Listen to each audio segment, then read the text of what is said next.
Hello and welcome to everyone. आज हम एक नया टॉपिक स्टार्ट करते हैं जिसका नाम है थेवेनिन थ्योरम। ये थेवेनिन थ्योरम को अपन थेवेनिन थ्योरम क्यों कहते हैं, पहली बात तो ये आती है।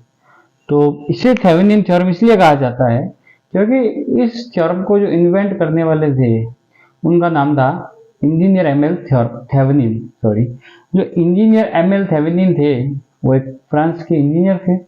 ठीक है, उन्होंने एक थ्योरम क्रिएट की जिस तरह से सुपरपोजिशन थ्योरम को क्रिएट किया गया। उसका बेसिकली मीनिंग यही था, कोई भी अगर कॉम्प्लिकेटेड सर्किट हो तो उसे अपन इजीली किस तरह से सॉल्व कर सके। इन्होंने क्या किया कि जो सर्किट बनाया था, जो सर्किट को सॉल्व किया, उसमें क्या किया कि सबसे पहले उस सर्किट को दो पार्ट में डिवाइड कर दिया। एक तरफ ले लिया सोर्स नेटवर्क जिसके अंदर सप्लाई और सारे जो भी एलिमेंट्स थे RLC लगे हुए थे। दूसरी तरफ ले लिया लोड नेटवर्क जिसके अंदर जो भी पैरामीटर्स अपन एज ए लोड काउंट करते थे उसे मान लिया गया। अब उसमें से क्या किया इन्होंने कि सबसे पहले जो लोड नेटवर्क था उस लोड एलिमेंट्स को वहां से रिमूव किया। रिमूव करने के बाद में जो बचा हुआ सर्किट था उस सर्किट को इन्होंने सॉल्व किया। सॉल्व कैसे किया कि उसको रिमूव करके वहां पर एज ओपन सर्किट कर दिया उसको, तो वहां पर as open voltage source circuit भी कह सकते हो उसे अपन। बाद में जो बचा हुआ सर्किट था उसके अंदर इन्होंने क्या किया कि उससे सॉल्व किया। एक बार तो उसका VTH निकाला, जो उसके ओपन वोल्टेज सोर्स जो अपन ने वहां रिप्रेजेंट किया है उसके अक्रॉस अपन ने इस पूरे सर्किट का VTH क्या होगा वो निकाला। दूसरा क्या किया उन्होंने कि उस जो वोल्टेज सोर्स उसके अंदर एक्टिव एलिमेंट जो भी थे उन सभी को इन्होंने डीएक्टिवेट करके वहां का उस सर्किट का RTH निकाला। RTH और जो उसका VTH निकला उन दोनों को वापस इन्होंने सीरीज में लगाया और उन्हीं के साथ में सीरीज में एक जो अपन ने रिमूव किया था लोड एलिमेंट्स उसे कनेक्ट कर दिया। उसे कनेक्ट करके अपन क्या करते हैं, उसके अक्रॉस जो IL होता है उस सर्किट का लोड करंट वो निकाल लेते हैं। वो लोड करंट एक्चुअल में जनरली क्या आएगा, उस सर्किट का जो वोल्टेज होगा उस V/I=V/R होता है। तो यहाँ पर क्या होगा, जो VTH अपन उसके नीचे क्या करेंगे, जो ZTH होगा या RTH जो होगा थेवेनिन रजिस्टर या इक्विवेलेंट रजिस्टर प्लस उसके साथ में जो लोड रेजिस्टेंस होगा उसको डाल देंगे। तो उसका जो डिविडेशन फैक्टर होगा वो आपका लोड करंट मिल जाएगा। इस तरह से कुछ उन्होंने वर्कआउट किया था। इसमें एक एडवांटेज भी है कि इसके अंदर पावर जो कैलकुलेट हो सकती है जबकि सुपरपोजिशन के अंदर अपन नहीं कर सकते। दूसरा इसका क्या एडवांटेज है कि अपन अगर सुपरपोजिशन के अंदर अपन क्या देखते थे कि केवल इंडिपेंडेंट सोर्स होंगे तो ही वो वर्क करेगा। अगर किसी भी केवल डिपेंडेंट सोर्स के ऊपर अपन कह दें कि भाई इस सर्किट को सॉल्व करना है तो वो नहीं कर पाएगा। जबकि थेवेनिन में ऐसा है कि अगर केवल डिपेंडेंट सोर्स दिया हुआ सर्किट के अंदर उसके बावजूद भी वो सर्किट वर्कआउट करेगा और थेवेनिन थ्योरम से उस सर्किट को अपन सॉल्व कर सकेंगे। अपन अब इसको स्टार्ट करते हैं। तो सबसे पहले अपन लिखते हैं इसका स्टेटमेंट। इसका स्टेटमेंट क्या है, any two terminal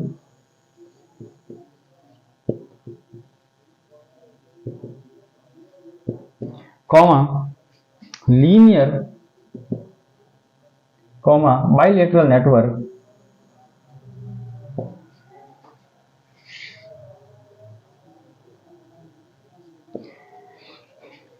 can be replaced by a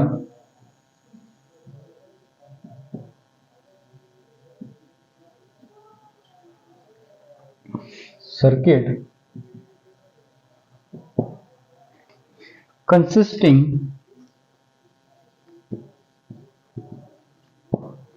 voltage source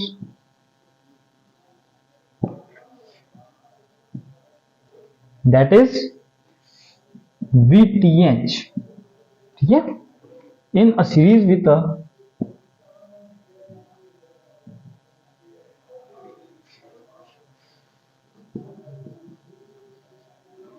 impedance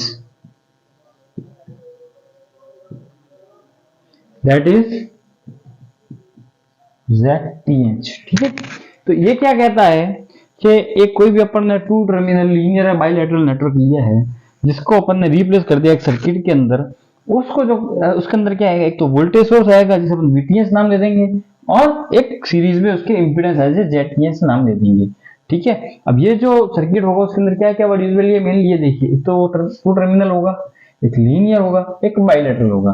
it means कि वो सर्किट जो है एक तो यूनिलैटरल नहीं हो सकता, नॉन लीनियर नहीं हो सकता, ठीक है, उसका आउटपुट और इनपुट के अंदर किसी भी तरह की मैग्नेटिक कपलिंग नहीं हो सकती। इन चीजों को अपन को ध्यान रखना है। एक और इंपॉर्टेंट पॉइंट कि अपन ने कहा था इसके अंदर अपन डिपेंडेंट सोर्स के बिहाफ पे सर्किट को सॉल्व कर सकते हैं, बट अगर लोड जो किसी भी दिया हुआ है, अगर वो लोड आपका ZL जो है वो आपका सीरीज पैरेलल कंसेप्ट है या उसकी वैल्यू किसी डिपेंडेंट सोर्स को डिपेंड कर रही है, तब वो वर्कआउट नहीं करेगा। इन चीजों का अपने को ध्यान जरूर रखना है यहाँ पे, ठीक है। अब यहाँ पर अपन सबसे पहले क्या करते हैं, एक नॉर्मल सर्किट लेके उसे सॉल्व करते हैं। आई थिंक उसके भी यहाँ पर अपन को ये मालूम चल जाएगा कि इसको एक्सप्लेनेशन किस तरह से होगा। क्वेश्चन लेंगे तो समझने के लिए थोड़ी सी इजीनेस रहेगी। लिमिटेशंस जो है मैंने आपको बता दी है, आप चाहो तो वापस में एक बार बता दूं। क्या होगा, यूनिलैटरल नहीं होना चाहिए, इट मींस कोई भी डायोड वगैरह उसके अंदर काम में नहीं आएंगे। नॉन लीनियर भी नहीं होना चाहिए, ये भी चीज ध्यान रख, वही केस आएगा उसमें भी। उसके बाद में क्या है तीसरा, इनपुट आउटपुट कोई तरह की मैग्नेटिक कपलिंग नहीं होनी चाहिए। लोड रेजिस्टेंस जो होगा उसका सीरीज पैरेलल कनेक्शन नहीं होना चाहिए, या फिर उसका किसी भी डिपेंडेंट सोर्स के ऊपर डिपेंडेंसी नहीं होनी चाहिए। ये चीजें इसकी लिमिटेशंस के अंदर आती है, इन्हें ध्यान रखना, ठीक है ना। अब अपन इसका एक एक्सप्लेनेशन करते हैं किसी क्वेश्चन को लेकर, ठीक है। आई होप आपको समझ में आया होगा, एक बार से देख लीजिए, ठीक है। इसे रफ करता हूं और यहीं पर एक छोटा सा क्वेश्चन देता हूं।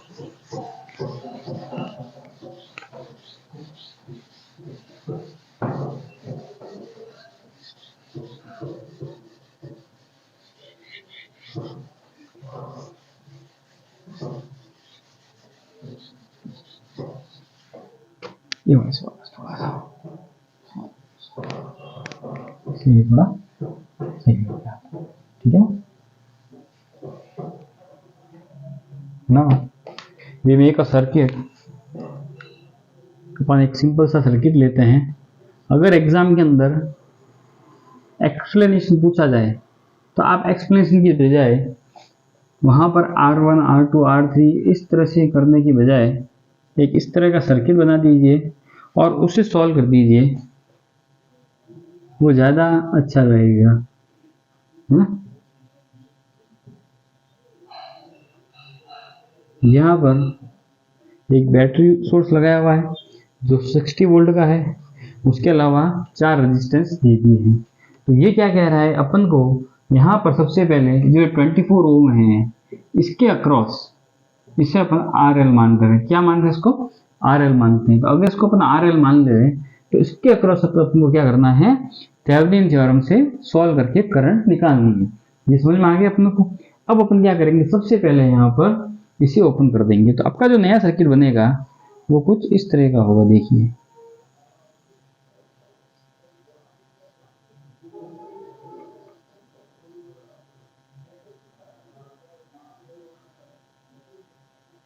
ठीक है ना, यहां पर हो जाएगा प्लस माइनस 60 वोल्ट, ये वापस 3 ओम, ये 6 ओम और ये 12 ओम। यहां पर मैं लिख देता हूं plus minus VTH। It means ये जो है यहां से अपन VTH निकालेंगे। स्टेप 1 समझ में आ गया। स्टेप 1 में अपन ने क्या किया, remove RL and mark VTH है, समझ में आ गया यहाँ तक। अब इसके बाद में क्या करेंगे, अपन इसे सॉल्व करते हैं। अब देखिए इसे सॉल्व करने के लिए मैं क्या करता हूँ, यहाँ पर एक मैश बन रहा है तो मैं यहाँ पर एक मैश लगा देता हूँ I1, ठीक है ना। ये ओपन है तो यहाँ पर कोई तरह का करंट फ्लो हो नहीं सकता क्योंकि यहाँ से अपन ने ओपन कर दिया है। तो अपन इसको जब सॉल्व करेंगे क्या आ जाएगा आपका 60 minus 3 into I1 minus 12 I1।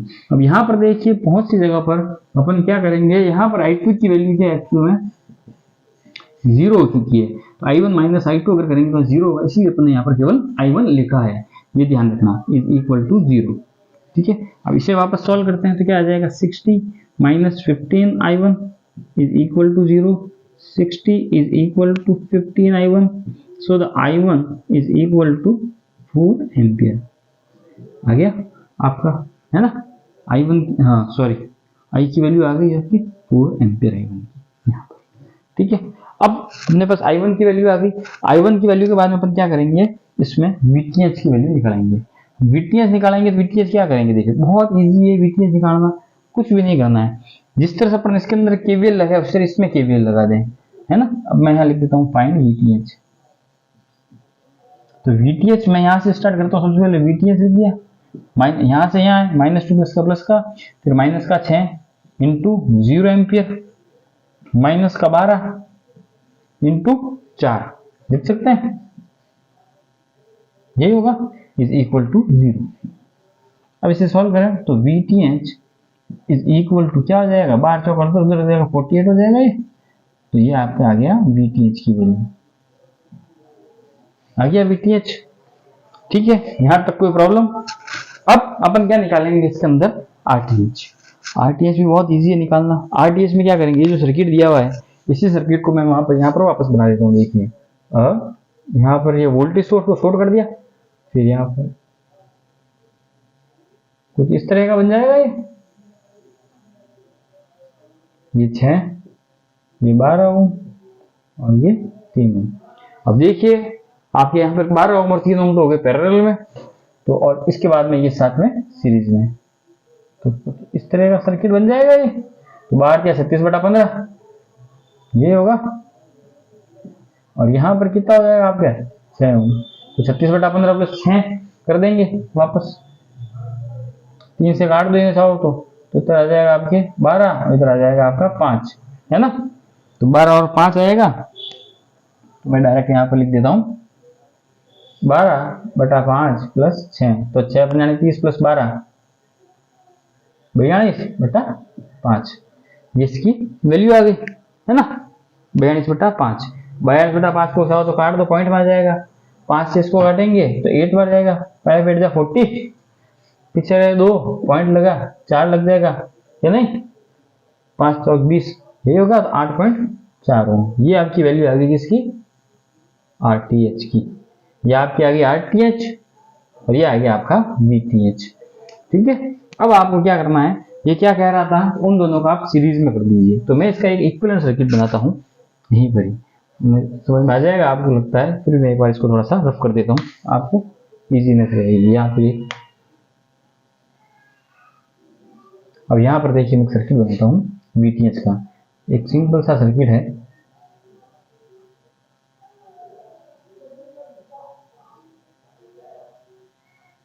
इसको मैंने यहाँ पर ऐसे कर दिया है, यहाँ पर ले लिया मैं 8.4 ओम, ये RL जो है 24 ओम वापस लिख देता हूँ यहाँ पर, और यहाँ पर हो जाएगा मेरा प्लस माइनस 48 वोल्ट।